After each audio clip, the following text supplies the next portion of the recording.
4 മനുഷ്യരെയും കൊണ്ട് ചന്ദ്രനെ ചുറ്റാൻ പോയ ഇൻ്റഗ്രിറ്റി എന്ന ബഹിരാകാശ പേടകം യാതൊരു ശബ്ദവുമില്ലാതെ അതിഭയങ്കരമായ വേഗതയിൽ ചന്ദ്രൻ്റെ അരികെ ലക്ഷ്യമാക്കിയാണ് നീങ്ങിയത്. അവിടെ വെച്ച് ഒരു വലിയ പ്രതിഭാസം സംഭവിച്ചു. അതായത് മാത്തമാറ്റിക്കലി മുൻകൂട്ടി നിശ്ചയിച്ച ഒന്നാണെങ്കിലും മാനസികമായിട്ട് മനുഷ്യന് താങ്ങാൻ കഴിയുന്ന ഏറ്റവും എക്സ്ട്രീമായ കണ്ടീഷനിലേക്ക് അവർ പോയി. അതാണ് ദ ലോസ് ഓഫ് സിഗ്നൽ എന്ന് പറയുന്ന പ്രതിഭാസം. ഇത് ആൾറെഡി സംഭവിച്ചു കഴിഞ്ഞു. മനുഷ്യനത് അതിജീവിച്ചു. ഭൂമിയിൽ ഇരുന്നു കൊണ്ട് നമ്മൾ എപ്പോഴും വിചാരിക്കുക നമ്മൾ അയക്കുന്ന സാറ്റലൈറ്റുകളും ചന്ദ്രനിൽ പോകുന്ന മനുഷ്യർക്കുമൊക്കെ എപ്പോഴും കണക്ടിവിറ്റി ഉണ്ടാവുമെന്നാണ്. പക്ഷേ ഏകദേശം 3500ഓളം കിലോമീറ്റർ കനമുള്ള കടുപ്പമേറിയ ചന്ദ്രൻ എന്ന് പറയുന്ന വലിയൊരു പാറക്കൂട്ടം ബഹിരാകാശത്ത് നിൽക്കുന്ന മനുഷ്യനും ഭൂമിയും തമ്മിലുള്ള ബന്ധത്തെ മുറിക്കുന്നതായിട്ട് സങ്കല്പിച്ച് നോക്കുക. ആ സമയത്ത് ആ മനുഷ്യരിരിക്കുന്ന ഇൻ്റഗ്രിറ്റി എന്ന് പറയുന്ന ഓറിയോൺ പേടകം അയക്കുന്ന ഒരൊറ്റ സിഗ്നൽ പോലും ഭൂമിയിലെ ആൻറ്റിനകളിലേക്ക് വരില്ല. ഇതെന്തുകൊണ്ടാണ് സംഭവിക്കുന്നതെന്ന് മനസ്സിലാക്കുക. അപ്പോൾ ഞാനിവിടെ പറഞ്ഞു വരുന്നത് ഭൂമി, ചന്ദ്രൻ, ഭൂമിയിൽ നിന്ന് മനുഷ്യൻ ചന്ദ്രനെ ചുറ്റി തിരികെ വരാനായിട്ട് ആർതെമിസ് 2 പോയി. പക്ഷേ അങ്ങനെ വരുന്ന സമയത്ത് ചന്ദ്രന് ചുറ്റുമ്പോൾ ഒരു നിമിഷത്തിൽ ഈ പേടകത്തിനും ഭൂമിക്കും ഇടയിൽ ചന്ദ്രൻ വരികയും കുറേ നേരത്തേക്ക് അതിലെ മനുഷ്യർക്ക് ഭൂമിയുമായി യാതൊരു ബന്ധവുമില്ലാതെ വരികയും ചെയ്യും. അതിനെക്കുറിച്ചാണ് സംസാരിക്കുക. ഈ റേഡിയോ തരംഗങ്ങൾ എന്ന് പറയുന്നത് നമ്മൾ ഈ കാണുന്ന ലൈറ്റിൻ്റെ മറ്റൊരു വെർഷനാണ്. നമുക്ക് കാണാൻ പറ്റില്ലെങ്കിലും ഇതൊരു തരം വെളിച്ചം തന്നെയാണ്. അത് നേർരേഖയിൽ മാത്രമേ സഞ്ചരിക്കൂ. ഈ സഞ്ചരിക്കുന്നതിനിടയിൽ തടസ്സമുണ്ടെങ്കിൽ അതിന് വളഞ്ഞു പോകാൻ കഴിയില്ല.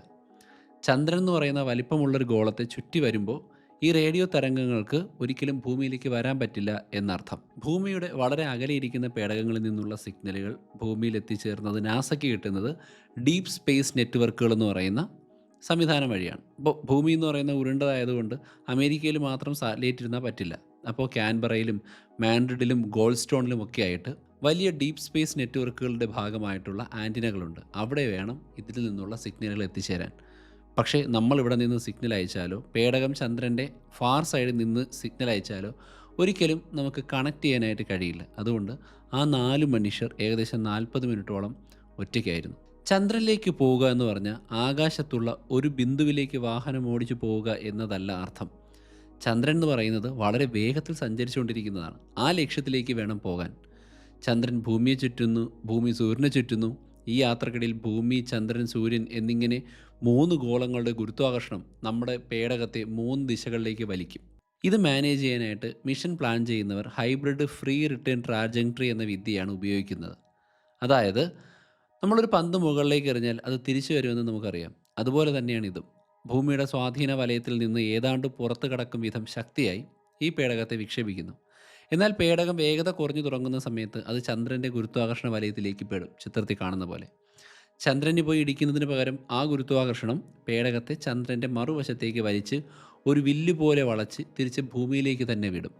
ഇതിനെയാണ് ഫ്രീ റിട്ടേൺ എന്ന് വിളിക്കുന്നത്. അതായത് ഭൂമിയിൽ നിന്ന് പുറപ്പെട്ട് കഴിഞ്ഞാൽ നിങ്ങളുടെ പേടകത്തിൻ്റെ എൻജിൻ പണിമുടക്കിയാലും കമ്പ്യൂട്ടർ കേടായാലും സഞ്ചാരപഥത്തിലെ മാത്തമാറ്റിക്കൽ പ്രത്യേകതകൾ കൊണ്ട് അത് തനിയെ ഭൂമിയിലേക്ക് വരുമെന്നർത്ഥം. അതായത് പ്രപഞ്ചം നമുക്ക് വേണ്ടി ഉണ്ടാക്കിയ ഒരു സുരക്ഷാ കവചം പോലെയാണ് ഈ ട്രാജക്ടറി. പക്ഷേ ഇതിനൊരു പ്രശ്നമുണ്ട്. ഈ ഒരു സഞ്ചാരപഥത്തിലൂടെ പോകണമെങ്കിൽ കഴിഞ്ഞ 50 വർഷമായി മനുഷ്യൻ്റെ കണ്ണുകൾ നേരിട്ട് കണ്ടിട്ടില്ലാത്ത ചന്ദ്രൻ്റെ മറുവശത്തേക്ക് നമ്മൾ പോകണം. അവിടെ എത്തുമ്പോൾ ഇത് വെറും ഒരു എഞ്ചിനീയറിംഗ് അത്ഭുതം മാത്രമല്ല, ഒരു മനുഷ്യൻ്റെ മാനസികമായിട്ടുള്ള ഏറ്റവും വലിയ പരീക്ഷണങ്ങളിലൊന്നാണ്. 2026 ഏപ്രിൽ 6 ഓറിയോൺ പേടകം ചന്ദ്രൻ്റെ അരികിലെത്തി. Reid Wiseman, Victor Glover, Christina Koch, Jeremy Hansen എന്നീ 4 പേർക്കും അവിടെ വെച്ച് വലിയ മാറ്റം ഉണ്ടായി. അവർ ഭൂമിയിൽ നിന്ന് അകലുകയല്ല, മറിച്ച് ചന്ദ്രൻ അവർ തൻ്റെ അടുത്തേക്ക് വലിക്കുകയാണെന്ന് അവർക്ക് മനസ്സിലായി. ഭൂമിയുടെ 1/6 ഗ്രാവിറ്റി മാത്രമേ ചന്ദ്രനിലുള്ളൂ. എങ്കിലും അടുത്തേക്ക് എത്തുമ്പോൾ ആ ആകർഷണം ഭീകരമാണ്. അങ്ങനെ അവർ ചന്ദ്രൻ്റെ ഹിൽ സ്ഫിയർ എന്ന് വിളിക്കുന്ന സ്വാധീന മേഖലയിലേക്ക് കടന്നിരുന്നു. അതായത് ചന്ദ്രൻ്റെ ഗുരുത്വാകർഷണം ഭൂമിയുടേതിനേക്കാൾ കൂടുതൽ പേടകത്തിന് അനുഭവപ്പെടുന്നൊരു സ്ഥലമുണ്ട്. ഭൂമി ഒരുപാട് അകലെയാണല്ലോ, ചന്ദ്രനാണ് അടുത്തുള്ളത്. അപ്പോൾ ചന്ദ്രൻ്റെ ഗ്രാവിറ്റി ആയിരിക്കും കൂടുതൽ അനുഭവപ്പെടുക. അങ്ങനെയാണ് അവർ ചന്ദ്രൻ്റെ മറുവശത്തേക്ക് തിരിഞ്ഞപ്പോൾ ആധുനിക ലോകത്ത് നമ്മൾ ഒരിക്കലും അനുഭവിക്കാത്തൊരവസ്ഥ ഉണ്ടാകുന്നത്. അതാണ് ഞാൻ ആദ്യം പറഞ്ഞ റേഡിയോ ഷാഡോ. അതായത് റേഡിയോ തരംഗങ്ങൾ പ്രകാശത്തെ പോലെയാണെന്ന് പറഞ്ഞല്ല. അപ്പോൾ ഇത്തരത്തിൽ ചന്ദ്രൻ്റെ തടസ്സം ഉണ്ടാകുമ്പോൾ നമുക്ക് കണക്ഷൻ ഉണ്ടാകില്ല എന്നർത്ഥം.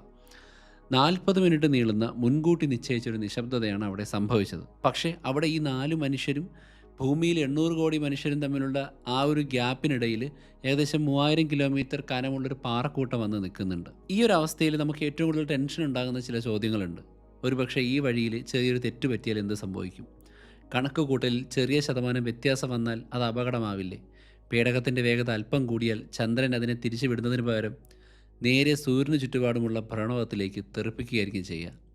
അങ്ങനെ സംഭവിച്ചാൽ ആ 4 മനുഷ്യരും സൂര്യനെ എന്നേക്കുമായി ചുറ്റിക്കൊണ്ടിരിക്കുന്ന മഞ്ഞുപാളിയായി മാറും. ഇനി ഇതിൻ്റെ വേഗത കുറഞ്ഞാൽ ചന്ദ്രൻ്റെ ഗുരുത്വാകർഷണം അവരെ വല്ലാതെ വലിക്കുകയോ പേടകം ചന്ദ്രൻ്റെ ഉപരിതലത്തിൽ പോയി ഇടിക്കുകയോ അല്ലെങ്കിൽ ചന്ദ്രനെ ചുറ്റുന്നതിനിടയിൽ തകർന്നു വീഴുകയോ ചെയ്യും. ഇതിനിടയിലുള്ള അതിർവരമ്പെന്ന് പറയുന്നത് വളരെ ചെറിയ വ്യത്യാസം മാത്രമാണ്. പക്ഷേ ആർടെമിസ് 2 പേടകം ഇത്രയും കൃത്യതയോടെയാണ് അവിടെ എത്തിയത്. ന്യൂയോർക്കിൽ നിന്നൊരു അമ്പ് ചെയ്ത് ലണ്ടനിലെ ഒരു ലക്ഷ്യത്തിൽ കൊള്ളിക്കുന്നത് പോലെയായിരുന്നു ഇവരുടെ നീക്കം. ഭൂമിയിൽ നിന്ന് നമ്മൾ എപ്പോഴും കാണുന്ന ഭാഗമല്ല ചന്ദ്രൻ്റെ മറുവശം. നിങ്ങൾക്കെല്ലാവർക്കും അറിയാം, എപ്പോൾ നോക്കിയാലും ചന്ദ്രൻ്റെ ഒരു സൈഡ് ഒരു 60% മാത്രമേ നമുക്ക് കാണാൻ പറ്റൂ. കാരണം ചന്ദ്രൻ സ്വയം തിരിയുന്നതും ഭൂമിയെ ചുറ്റുന്നതും ഒരേ വേഗതയിലാണ്. അതുകൊണ്ട് എപ്പോഴും അതിനൊരു ഫാർ സൈഡ് ഉണ്ടാവും. അപ്പോൾ നമ്മൾ കാണുന്ന സ്ഥലത്ത് ഇരുണ്ട പാടുകൾ കാണാൻ പറ്റും. അവയെ നമ്മൾ മരിയ എന്നാണ് വിളിക്കുന്നത്. സത്യത്തിൽ അവ തണുത്തുറഞ്ഞ ലാവ ഒഴുകിയുണ്ടായ തടാകമാണ്. പക്ഷേ നമുക്ക് കാണാൻ കഴിയാത്ത ചന്ദ്രൻ്റെ മറുവശം അങ്ങനെയല്ല. അവിടെ ലാവാ തടാകമല്ല, മറിച്ച് കോടിക്കണക്കിന് വർഷങ്ങളായി ഭൂമിയെ പ്രൊട്ടക്റ്റ് ചെയ്തുകൊണ്ട് വന്നുകൊണ്ടിരിക്കുന്ന ഉൽക്കാപതനങ്ങൾ ഏറ്റുവാങ്ങിയ വലിയ ഗർത്തങ്ങളാണ് അവിടെയുള്ളത്. അവിടെയുള്ള സൗത്ത് പോൾ ഐറ്റ്കിൻ ബേസിൻ എന്ന് പറയുന്ന സൗരയൂഥത്തിലെ തന്നെ ഏറ്റവും വലിയ ഗർത്തങ്ങളിലൊന്നാണ്. അത് നോക്കുമ്പോൾ ഈ സൗരയൂഥമുണ്ടായ കാലഘട്ടത്തിൻ്റെ ചരിത്രമാണ് നമുക്ക് കാണാൻ പറ്റുക. ചന്ദ്രൻ്റെ ഫാർ സൈഡിലേക്ക് പോകുമ്പോൾ പേടകത്തിനുള്ളിലെ ലൈറ്റൊക്കെ അണച്ചതിന് ശേഷം അതിൻ്റെ ജനലുകൾ ചന്ദ്രൻ്റെ നേർക്ക് വരികയും അവരുടെ ഹീറ്റ് ഷീൽഡ് സൂര്യൻ നേർക്ക് വരുന്ന രീതിയിൽ തിരിച്ചുകൊണ്ടാണ് അവർ റൊട്ടേറ്റ് ചെയ്തത്. സോ അവർ ലൈറ്റൊക്കെ അണച്ചതിന് ശേഷം സ്വന്തം കണ്ണുകൾ വെച്ചാണ് ചന്ദ്രനെ നോക്കിയത്. അതായത് ഏത് ക്യാമറയ്ക്കും, എത്ര അഡ്വാൻസ്ഡ് ആയിട്ടുള്ള ക്യാമറ അവരുടെ കയ്യിലുണ്ടെങ്കിലും മനുഷ്യൻ്റെ കണ്ണുകൾക്ക് ഐഡൻറ്റിഫൈ ചെയ്യാൻ കഴിയുന്നൊരു ബ്യൂട്ടിയുണ്ട്. അതവർ വരച്ചെടുക്കുകയാണ് ചെയ്തതെന്ന് പറയുന്നു. ചന്ദ്രൻ വെറുമൊരു പാറയല്ല എന്ന് നേരിട്ട് മനസ്സിലാക്കാൻ കഴിയുന്ന ഒരു നിമിഷമാണത്. അങ്ങനെ ഏപ്രിൽ 6 ഇന്ത്യൻ സമയം രാത്രി വൈകി അവർ ഒരു പുതിയ റെക്കോർഡിട്ടു. ഭൂമിയിൽ നിന്ന് 4,06,786 കിലോമീറ്റർ ദൂരത്തിലേക്ക് അവർ എത്തിച്ചേർന്നു. 1970 അപ്പോളോ 13 ദൗത്യത്തിൽ പെട്ടുപോയ മനുഷ്യർക്ക് കിട്ടിയൊരു റെക്കോർഡായിരുന്നു അത്. പക്ഷേ അപ്പോളോ 13 ഓക്സിജൻ ടാങ്ക് പൊട്ടിത്തെറിച്ചതുകൊണ്ട് ഒരു അപകടം ഉണ്ടാവുകയും അവർ ചന്ദ്രനിലിറങ്ങാതെ തിരികെ വരാനായിട്ടുള്ളൊരു ശ്രമത്തിനിടയിൽ അത്രയും ദൂരം പോവുകയാണ് ചെയ്തത്. പക്ഷേ അതിനേക്കാൾ ദൂരത്തിൽ ആർടെമിസ് 2 ഒരു സ്ത്രീ ഉൾപ്പെടെയുള്ള ടീമുമായിട്ട് അത് ചെയ്തു. അതിനർത്ഥം മനുഷ്യ ചരിത്രത്തിൽ മറ്റൊരു മനുഷ്യനും ഇതുവരെ പോയിട്ടില്ലാത്ത അത്രയും ദൂരത്തേക്ക് ഈ 4 പേർ എത്തി. അവിടെ നിന്ന് നോക്കിയാൽ ഭൂമി ഒരു ചെറിയ മാർബിൾ കഷ്ണം പോലെ തോന്നും. ഇതിനെയാണ് ഓവർവ്യൂ എഫക്റ്റ് എന്ന് പറയുന്നത്. അതായത് എത്ര ദൂരെ നിന്ന് നോക്കുന്നോ അത്രയും ചെറിയ രൂപത്തിലേക്ക് സാധനങ്ങൾ എത്തിച്ചേരും. അവിടെ നമ്മുടെ രാജ്യങ്ങളുടെ അതിർത്തിയോ രാഷ്ട്രീയ തർക്കങ്ങളോ യുദ്ധമോ ഒന്നും കാണാൻ കഴിയില്ല. 4 മനുഷ്യരും ഒരു ചെറിയ നീലഗ്രഹവും മാത്രം. ചന്ദ്രൻ്റെ ഫാർ സൈഡിലൂടെ പോകുമ്പോൾ തന്നെ ചില സ്ഥലങ്ങളിൽ സൂര്യപ്രകാശം കിട്ടണമെന്നില്ല. ആ സമയത്ത് ഈ പേടകത്തിൻ്റെ താപനില ഏകദേശം 0 ഡിഗ്രിക്കും താഴെ വരാൻ സാധ്യതയുണ്ട്. അപ്പോൾ ജീവനെ നിലനിർത്താൻ അഡ്വാൻസ്ഡ് ലിഥിയം ബാറ്ററികളാണ് ഉപയോഗിക്കുക. കാരണം സോളാർ പാനൽ പ്രവർത്തിക്കില്ല. പക്ഷേ ഈ സമയത്ത് സൂര്യപ്രകാശം നേരിട്ട് വന്ന് അടിച്ച് കയറി കഴിഞ്ഞാൽ ഈ സെല്ലുകൾ ചൂട് പിടിച്ച് പൊട്ടിത്തെറിക്കാൻ സാധ്യതയില്ല. അതിനാണ് തെർമൽ റണ്ണവേ എന്ന് പറയുന്നത്. ഇത് ഒഴിവാക്കാനായിട്ട് നാസ വർഷങ്ങളായിട്ട് പഠിച്ചെടുത്ത ഒരു പ്രത്യേകതരം ബാറ്ററിയാണ് അതിൻ്റെ ഉള്ളിൽ ഉപയോഗിക്കുന്നത്. സൂര്യനില്ലാത്തപ്പോൾ കൊടും തണുപ്പും വരരുത്, സൂര്യനുള്ളപ്പോൾ ഈ ബാറ്ററികൾ പൊട്ടിത്തെറിക്കുന്നത്ര ചൂട് വരികയും ചെയ്യരുത്. അങ്ങനെ ഒരുപാട് മിനിറ്റുകളുടെ നിശബ്ദതയ്ക്ക് ശേഷമാണ് അവർ ചന്ദ്രൻ്റെ ഫാർ സൈഡിൽ നിന്നും ഭൂമിയുമായിട്ട് റീകണക്ട് ചെയ്യുന്നത്. അതായത് വൈകുന്നേരം 7:24. അങ്ങനെ മുറിഞ്ഞുപോയ റേഡിയോ സിഗ്നലുകൾ തിരികെ കിട്ടുകയും അവർ റീ അക്യൂസിഷൻ ഓഫ് സിഗ്നൽ എന്ന് പറയുന്ന പ്രോസസ്സിലേക്ക് കടക്കുകയും ചെയ്തു. അതിനുശേഷം ഹൂസ്റ്റണിലെ മിഷൻ കൺട്രോളിലിരിക്കുന്ന ആളുകൾക്ക് അവരുടെ ഹെഡ്സെറ്റുകളിൽ ഇവരുടെ ശബ്ദം തിരികെ എത്തിയപ്പോഴാണ് ആശ്വാസമായത്. അങ്ങനെ ഭീകരമായ 40 മിനിറ്റും കൊടും ചൂടും കൊടും തണുപ്പും അവർ അതിജീവിച്ചിരിക്കുന്നു. ബഹിരാകാശത്തെ ഒരു പേടകം ചന്ദ്രനെ ചുറ്റുന്നത് അതിഭീകരമായ വേഗതയാണ്. അതുകൊണ്ട് തന്നെ ചന്ദ്രൻ്റെ ഇരുണ്ട ചക്രവാളത്തിന് മുകളിൽ നിന്നും നമ്മുടെ സുന്ദരമായ ഗ്രഹം ഒരു രത്നം പോലെ വെട്ടിത്തിളങ്ങിയാണ് ഉദിച്ചുയർന്നു വരുന്നത്. കറുപ്പും വെളുപ്പും മാത്രമുള്ള ചന്ദ്രൻ്റെ ലോകത്ത് നിന്ന് നോക്കുമ്പോൾ ഭൂമിയുടെ നിറങ്ങൾ വിവരിക്കാനാകാത്ത അനുഭൂതിയാണെന്ന് ചിത്രം കാണുമ്പോൾ നമുക്കറിയാം. ഈ ഒരു പേടകം റിട്ടേൺ ചെയ്യുന്ന സമയത്താണ് ഈ വീഡിയോ ഞാൻ ഷൂട്ട് ചെയ്യുന്നത്. ഒരുപക്ഷെ നിങ്ങൾ കാണുമ്പോൾ അവർ സക്സസ്ഫുൾ ആയിട്ട് തിരികെ എത്തിയിട്ടുണ്ടാവും.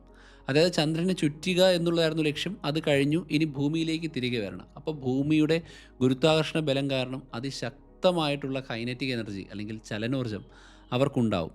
എന്നിട്ട് അവർ നമ്മുടെ അന്തരീക്ഷത്തിലേക്ക് കടക്കുന്ന നിമിഷം ഈ പേടകത്തിൻ്റെ വേഗത ഏകദേശം മണിക്കൂറിൽ 40,000 കിലോമീറ്ററാണ്. അതായത് ശബ്ദത്തേക്കാൾ 32 മടങ്ങ് വേഗത, അല്ലെങ്കിൽ മാക് 32. ഇത്രയും വലിയ സ്പീഡിൽ അന്തരീക്ഷ വായുവിൽ വന്നിടിച്ചു കഴിഞ്ഞാൽ ഒരിക്കലും വായുവിന് പേടകത്തിൻ്റെ മുന്നിൽ നിന്ന് ഒഴിഞ്ഞു മാറാൻ സമയം കിട്ടില്ല. അതുകൊണ്ട് പേടകത്തിൻ്റെ മുൻഭാഗത്ത് വായു കംപ്രസ് ചെയ്ത് വായു തന്മാത്രകൾ കൂട്ടിയുരസി ഏകദേശം 2200 ഡിഗ്രി സെൽഷ്യസിലധികം ചൂടാണ് അവിടെ ഉണ്ടാവുക. അതായത് പദാർത്ഥത്തിൻ്റെ പ്ലാസ്മ എന്ന അവസ്ഥയിലേക്ക് അതിൻ്റെ ഫ്രണ്ട് സൈഡ് മാറും. എന്നിട്ട് മൊത്തത്തിലൊരു തീഗോളമായിട്ടാണ് പേടകം താഴേക്ക് വരിക. അപ്പോൾ ഈ സമയത്ത് പേടകത്തിനകത്തിരിക്കുന്ന മനുഷ്യർക്ക് ചൂട് തട്ടാതിരിക്കാൻ ഏവ് കോട്ട് എന്ന പദാർത്ഥം കൊണ്ട് നിർമ്മിച്ച ഒരു ഹീറ്റ് ഷീൽഡാണ് ഉപയോഗിക്കുക. ഈ ഷീൽഡ് രൂപകൽപ്പന ചെയ്തിരിക്കുന്നത് അബ്ലേഷൻ എന്ന രീതിയിലാണ്. അതായത് ചൂട് കൂടുമ്പോൾ ഈ ഷീൽഡിൻ്റെ പുറം പാളി കരിഞ്ഞു പോകും. അങ്ങനെ ഈ ചൂടിനെ പുറത്തേക്ക് തള്ളുകയും ചെയ്യും. ഷീൽഡ് പതുക്കെ പതുക്കെ ഊരുകി അകത്തുള്ള മനുഷ്യർക്ക് ചൂട് കിട്ടാതെ ഇത് സംരക്ഷിക്കും. എന്നാൽ ആർട്ടിമസ് 1 ഈ ഹീറ്റ് ഷീൽഡ് ഉപയോഗിച്ചുകൊണ്ട് അവർ ചില പരീക്ഷണങ്ങൾ ചെയ്തപ്പോൾ അതിൻ്റെ ചില ഭാഗങ്ങൾ തകർന്നു പോയതായിട്ട് കണ്ടു. ആർട്ടമിസ് 1 ഒരു മനുഷ്യനില്ലാത്ത ഒരു യാത്ര ചെയ്ത് തിരിച്ചു വന്നിട്ട് ബൗൺസ് ഓഫ് ചെയ്ത് പതുക്കെ പതുക്കെ പുതിയൊരു മെത്തേഡ് വഴിയാണ് അന്തരീക്ഷത്തിലേക്ക് എൻട്രി ചെയ്യാൻ ശ്രമിച്ചത്. പക്ഷേ ആ എൻട്രിയിലൂടെയാണ് ഈ ഹീറ്റ് ഷീൽഡിന് പ്രോബ്ലം കണ്ട. അതുകൊണ്ട് ആർട്ടമിസ് 2 ഈ ബൗൺസ് ചെയ്യുന്ന സ്കിപ്പ് എൻട്രിക്ക് പകരം കുറച്ചുകൂടി സ്റ്റീപ്പറായ ചരിഞ്ഞ ഒരു എൻട്രി പ്രൊഫൈലാണ് ഉപയോഗിക്കുക. അതുകൊണ്ട് ആർട്ടമിസ് 1 ഉപയോഗിച്ച മെത്തേഡ് അവർ ഉപേക്ഷിച്ചു.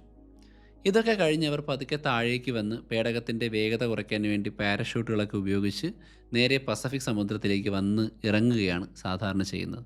ആ സമയത്ത് അവർക്ക് അവരുടെ ഗ്രാവിറ്റി വ്യത്യാസം ഉണ്ടാകുന്നതുകൊണ്ട് പെട്ടെന്ന് ഒരുപാട് ബുദ്ധിമുട്ടുകൾ ഉണ്ടാകുമെന്നുള്ളത് വ്യക്തമാണ്. പ്രോബബിലി അമേരിക്കയുടെ USS ജോൺ ബി മൂർത്ത എന്ന കപ്പലായിരിക്കും അവരെ പസഫിക് സമുദ്രത്തിൽ കാത്തു നിൽക്കുക.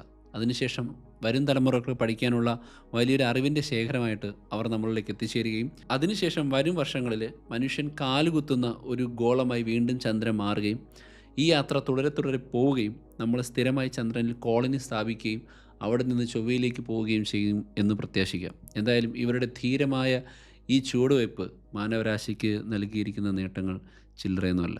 കാത്തിരിക്കാം. മാത്രമല്ല ഇതിനോടൊപ്പം തന്നെ ഇത്തരം വിവരങ്ങൾ നിങ്ങൾക്ക് ഓഡിയൻസുമായിട്ട് പങ്കുവയ്ക്കുന്ന യൂട്യൂബ് ചാനൽ എങ്ങനെ സ്റ്റാർട്ട് ചെയ്യാമെന്നും പലതരത്തിലുള്ള യൂട്യൂബ് കോണ്ടൻറ്റുകൾ നിങ്ങൾക്ക് ഇഷ്ടപ്പെട്ട രീതിയിൽ എങ്ങനെ സോഷ്യൽ മീഡിയയിൽ അവതരിപ്പിക്കാമെന്ന് പഠിപ്പിക്കുന്ന ഒരു കോഴ്സ് ഞാൻ തയ്യാറാക്കിയിട്ടുണ്ട്.